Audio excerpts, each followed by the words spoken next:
not thinking clear on what you need to be eating and drinking also, because it's just a whole thing. But anyways, my blood sugar was up and down, or probably down a lot, and so that was affecting me also. But and of course the nausea and all that, but it's on like crazy levels. And anyways, as I was going through that sickness, it was a time in my life also that I was feeling very lonely, and I had a heavy spirit, and a lot of spiritual warfare, and just a very dark time for me. Even though I have this, child growing inside of me that I'm happy about, I just didn't know how I was gonna make it through the next hour, much less the next day. And I knew that the only one that I could cry out to and literally reach out to was Jesus.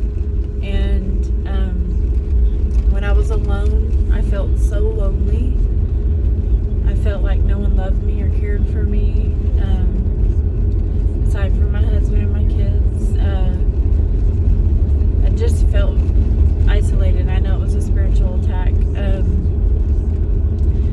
Yet at the same time, it was something that God used to show me that He was all I need. And that when no one is there, He's going to be there. He's never going to leave you.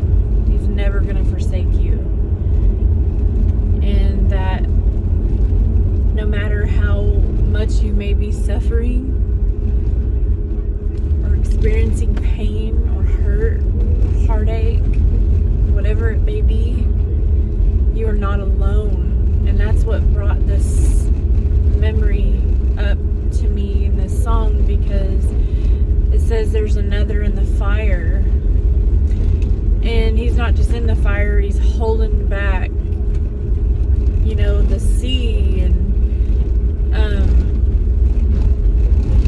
he's not just in it with you. So A1, you're not alone. You are not alone. The enemy's going to tell you you're alone. You are not alone. And also, He's not just in there with you. He's there as your peace, your comfort, your strength, your hope, everything that you need, the air that you breathe. I couldn't drink water for almost 4 months. Straight water. Could not drink straight water. You can get pretty dehydrated when you're trying to find something that can hydrate your body, that your body will actually take. For me in the pregnancy, it was very hard. And so, yet again, because He did do that to me with Hannah, because with her, I also had hyperemesis. I just didn't have it to this degree. And with her, I found Him as my living water, like in a literal sense, like that He was literally the water that made me survive, because I was not going to survive without Him. But with Isaiah, it was like He was using the natural to show me the supernatural, to understand that He was my living water.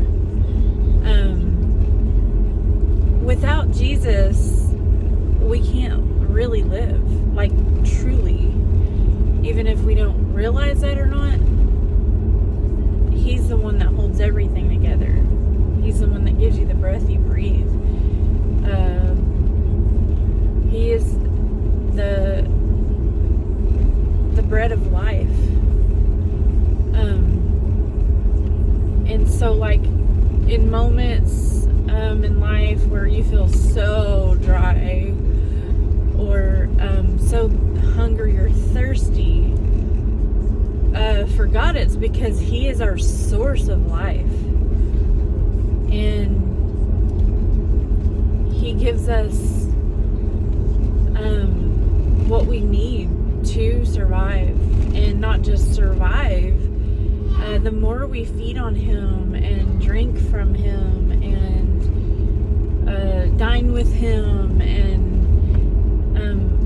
just be with Him in His presence and worship Him and all these things, is the more that we're being filled with His life. His life is in us. He's always in us as believers. But He just gives us everything that we need and more. So much more abundantly, more than we can ask, think, or imagine.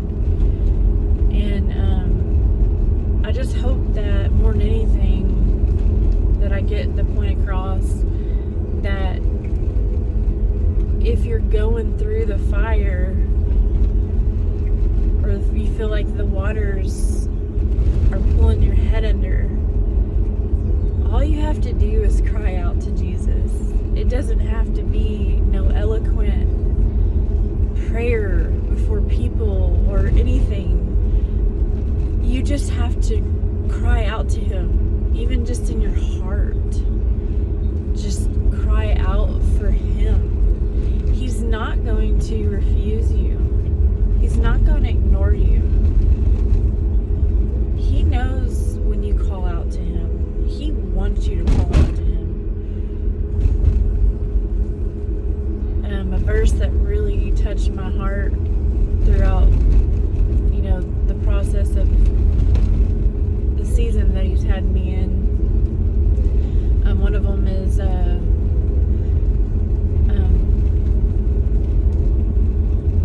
they shall cry and he shall say, here I am. And that made me think about, me as this wandering sheep, trying to look for some kind of nourishment outside of the good shepherd's leading, and getting into a bad situation where the wolves are going to take me out. And all I have to do is cry. And you know what? He'll come to you before you even cry, because He knows you're going to cry. It's like your mom and you have a baby. Sorry about this, my air freshener. And you have a baby, you're going to go and try to meet its need as it's coming, because you know that baby. You know when that baby's about to cry, you know what it's going to need. You know it's hungry. You know it's going to need its diaper changed because it's 8, so obviously it's going to need to clear that out, and it's going to need to be burped. You're going to, all the things. Like, He knows what you need before you need it. He knows what you're going to ask Him before you even ask Him. He still wants you to ask Him, because it's a relationship. It's a living and breathing relationship, as if it is with your own child, or your own parents. Like, and He's your Father. He's the perfect parent. He is the everlasting Father. He never leaves. He's never going to leave you. He's never going to forsake you. No matter what lies the enemy has put on you today, and is making you go into spirals, around in your mind, just reject them all. They're all of lies, and just stand in the truth of the fact that God sent you this video today to tell you how much He loves you, and how much He is with you, and how much He's never, ever, ever gonna leave you, and that you're precious to Him, and that He's gonna hold you, and He's gonna comfort you, and He's gonna give you everything you need. have to do is cry to him. And even when you can't cry, he's going to know what you need.